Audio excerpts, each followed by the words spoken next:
holding the string, parang yung feeling mo bumubuka yung note eh. And at a certain point, it kind of just sustains and just kind of stays there eh. I'm not sure if I'm describing tube sag properly, but that's how I understand it. So again, in theory, this is a great idea, but I'm still not sure if it'll work for me dahil ang nangyayari kasi when you have any circuit that tries to simulate tube response, I'm guessing that kahit papaano may, there's compression in there. So the advantage of that is you get a lot of sustain. When you play guitar solos, pantay yung nota, but it might not be that dynamic. I could be wrong. If you're a shredder, I think it's fine because you want your attack to be pantay-pantay, and that's one of the diseases of rock guitar players, by the way, when we rely too much on distortion at the expense of proper technique. If there's any playing advice I can give tonight, I think it's before you plug in an electric guitar, get an acoustic guitar, you practice on an acoustic so that you know that each note that you're playing is clear and you're not compensating with high gain, you're not compensating with the amplifier.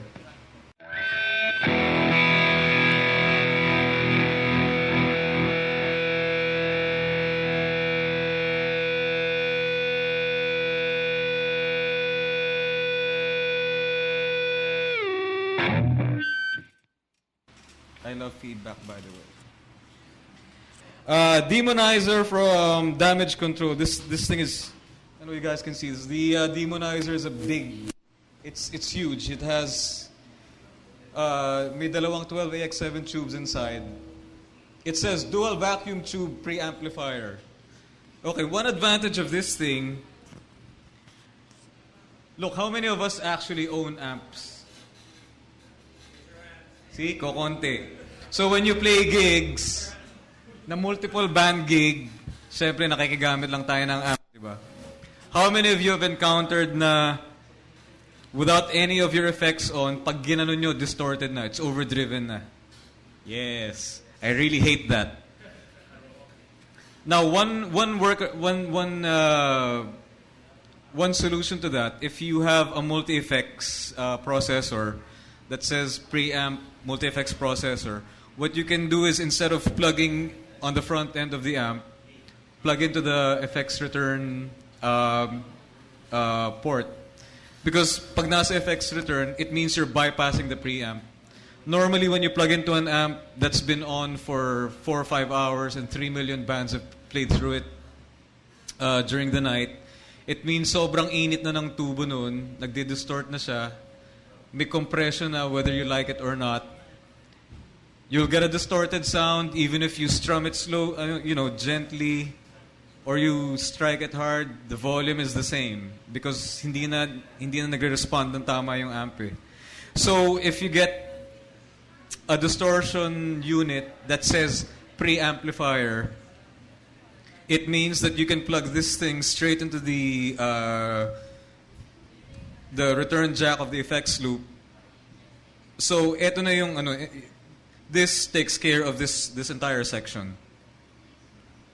But unfortunately it doesn't work all the time. Minsan yung mga amp na pinaparentahan sa ating bansa, pati yung power amp sira na rin. So when that happens, what you can do again with a preamp like this is you can ask for a DI, for a direct box.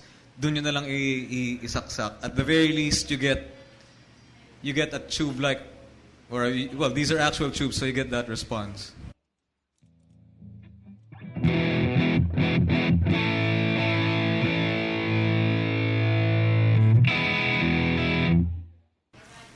Now, this thing has the company that makes the Damage Control. They're proud of this.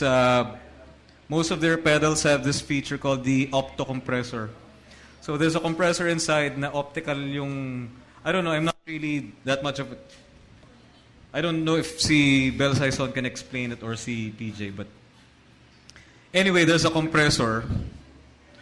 Sino sa inyo may compressor pedal? Yes. And you know, you guys know this. If you have a distortion pedal, if you have a compressor before it, you can actually add gain. Diba? Yeah, I'm sure you've tried it. If you put it after the distortion, ang ginagawa niya, sinasakal niya yung distortion. So, one of the things that I learned many years ago is to add more gain, and you have a compressor. You know, just put the compressor in front of the distortion pedal. So these pedals here, yung Demonizer and the Liquid Blues, may built-in compressor na siya. So you can add it. Now here's the Demonizer with the opto compressor all the way down.